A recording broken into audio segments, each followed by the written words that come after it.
Sankranti season వచ్చిందంటే super star Krishna గారి సినిమాలు ముఖ్యంగా ప్రస్తావించుకోవాల్సిందే. దాదాపు ఒక 18 సూపర్ హిట్లు ఉంటాయి. 18. అసలు కృష్ణ గారు సంక్రాంతి సినిమాలలో రిలీజ్ కావటం, ఆయన సినిమాలు అనేవి అసాధ్యుడితో ప్రారంభమైంది. అదే సంవత్సరం నిలువు దోపిడీ కూడా రిలీజ్ అయింది. అయితే ఇది 1968.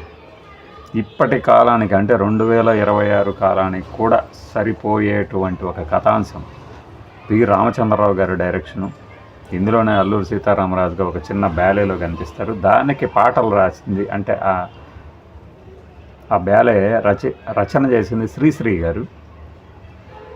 వల్లం నరసింహారావు గారని ఒక స్టేజ్ ఆర్టిస్ట్, ఆయన వ్యాఖ్యానం చేశారు. కృష్ణ గారిని అల్లూరి సీతారామరాజుగా చూపించిన మొదటి సినిమా. అలానే ఒక స్పై థ్రిల్లర్, స్పై కాదు కానీ ఒక క్రైమ్ సస్పెన్స్ థ్రిల్లర్ ఫ్యామిలీ సెంటిమెంట్తో ముడిపడినటువంటి సినిమాలుగా కేఎస్ఆర్ దాస్ గారికి ఎంత పేరుందో, ఆయన కన్నా ముందే రామచంద్రరావు గారు కుటుంబ గాథా చిత్రాలు మాత్రమే తీయటం కాదు, ఇలాంటి ఒక సస్పెన్సికల్ మూవీ కూడా తీయగలరని ప్రూవ్ చేశారు. కేఆర్ విజయ్ గారు అద్భుతమైన అందాల రాశి కేఆర్ విజయ్ గారు అప్పట్లో.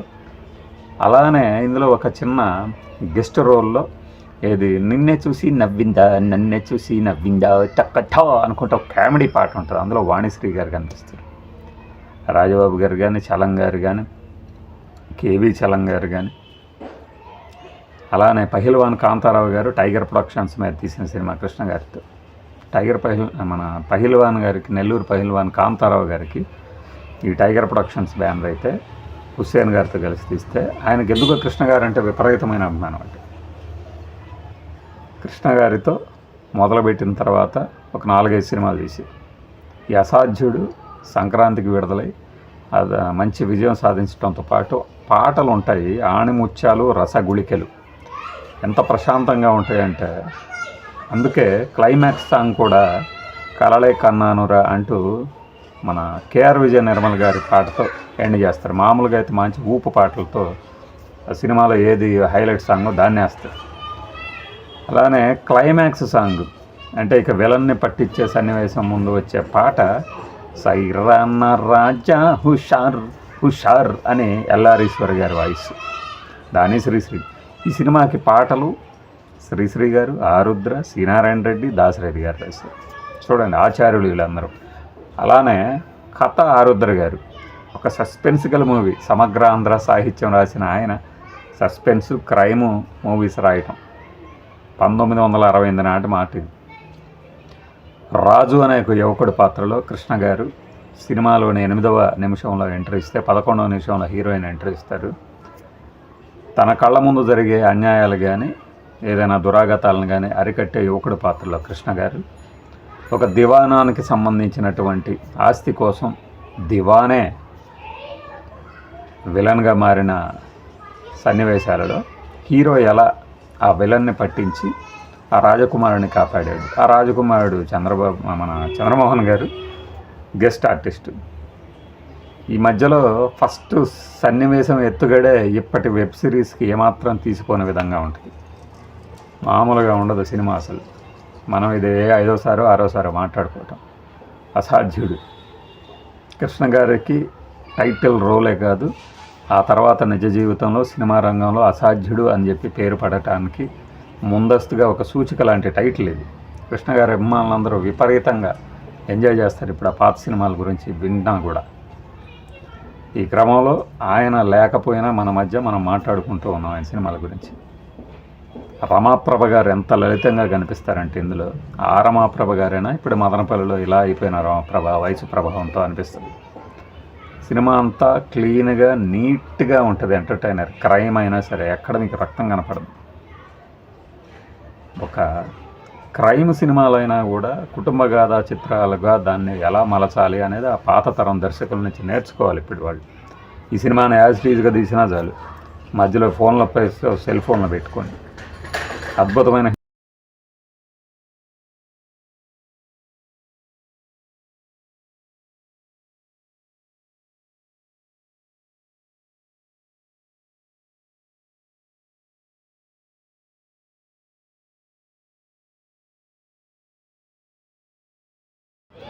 అందుకే 1968 సంక్రాంతిలో అలా దడబుట్టించినటువంటి సూపర్ స్టార్ సినిమా ఇది. డైనమిక్, డేరింగ్, డాషింగ్ డైనమైట్ అంటే సూపర్ స్టార్. ఆ యంగ్ టర్క్గా ఉన్న రోజుల్లో అందం కానీ, ఈ కథలో ఇమిడిపోయిన తీరు, అప్పటికే ఆయన జేమ్స్ బాండ్గా ఉన్నారు కాబట్టి ఈ కథ దాన్ని కొనసాగింపుగా ఊహించుకొని ఉండొచ్చు ప్రేక్షకులు కూడా. అదే దివాణం సంబంధించినటువంటి యువతగా కేఆర్ విజయ ఆ దివాణంలో రాజకుమారుణ్ణి మర్డర్ చేయబోతున్నారు అన్న విషయం తెలుసుకున్న పని మనిషి చనిపోతాడు. చనిపోతూ తాను ఒక ఆ విషయాన్ని నర్సు రమాప్రభకి చెప్తాడు.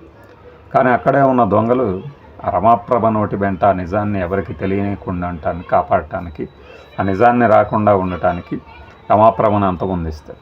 ఈ మధ్యలో కృష్ణ గారికి ఆ విషయం చెప్తుంది. అది కూడా ఎలా అంటే చాలా చక్కగా ఆ ఊరిలో ఒక సాహసం చేసిన యువకుడికి సన్మానం అనే పేపర్లో ప్రకటన చూసి కృష్ణ గారిని అప్రోచ్ అవుతుంది. అదే కృష్ణ గారు రామప్రభుని ఒకసారి కాపాడతారు.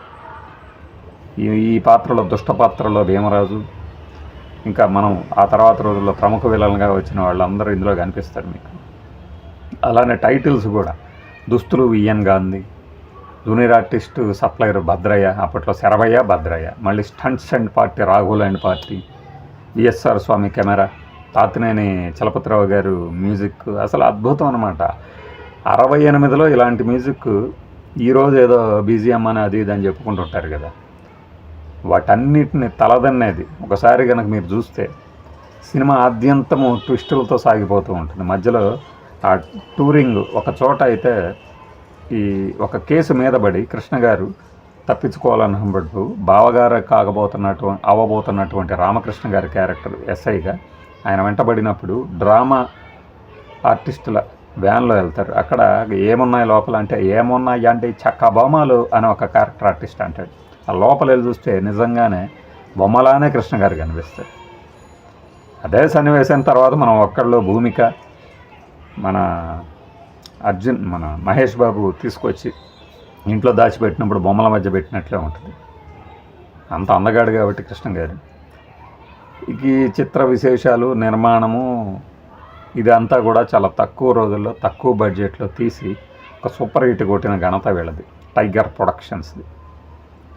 కృష్ణ గారు ఈ వరుసగా ఏదైతే ఈ తనకి తెలిసినటువంటి సత్యాన్ని నిరూపించేందుకు దివాణం ప్రవేశించి అక్కడ ఎవరు అసలు హంతకుడు, 4 వేళ్ళే ఉంటాయి అనే ఒక క్లూ ఆధారంగా పరిశోధన చేస్తున్నప్పుడు అతని వెంటబడతారు విలన్ పంపించిన 3, పైలవాన్ కాంతారావు గారితో పాటు భీమరాజు, మిగతా వాళ్ళు. వాళ్ళ నుంచి తప్పించుకునే క్రమంలో ఆ సన్నివేశాలు మొత్తము మనకి ఒక 2-3 రోజుల్లో జరిగినట్లే ఉంటుంది. అందులో ఒకసారి ఈ రాజమాతని, కేఆర్ విజయని విలన్ బంధించినప్పుడు అది ఒక సొరంగ మార్గం లాంటి నీళ్లు పడుతున్న ఆ సన్నివేశాలు అవన్నీ చూస్తే ఒక హాలీవుడ్ సినిమా చూసినట్టు అనిపిస్తుంది. అప్పట్లోనే 68లోనే. నేను చెబుతున్నది అతిశయోక్తి అనుకునే వాళ్ళందరూ ఆ సినిమా చూస్తే నేను చెప్పింది కరెక్ట్ అంటే.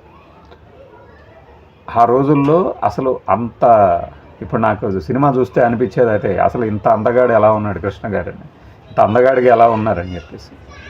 ఆ గన్ను పట్టుకునే స్టైల్ కానీ, ఫైటింగ్ చేసే స్టైల్ కానీ, అఫ్కోర్స్ డూప్స్ వాడతారు కానీ ఆ ఫైట్స్, ఆ చాకచక్యం, ఆ ఫాస్ట్నెస్, ఆ టేకింగ్. ఇప్పుడు డైరెక్టర్లు 1-2 సినిమాలకే తామేదో సాధించేసామనుకుంటారు. కానీ అప్పట్లో ఆ డైరెక్టర్లు చేసినవి తక్కువ వనరులతో అద్భుతాలు సృష్టించారు. అందుకే ఓల్డ్ ఈజ్ గోల్డ్ అంటారు.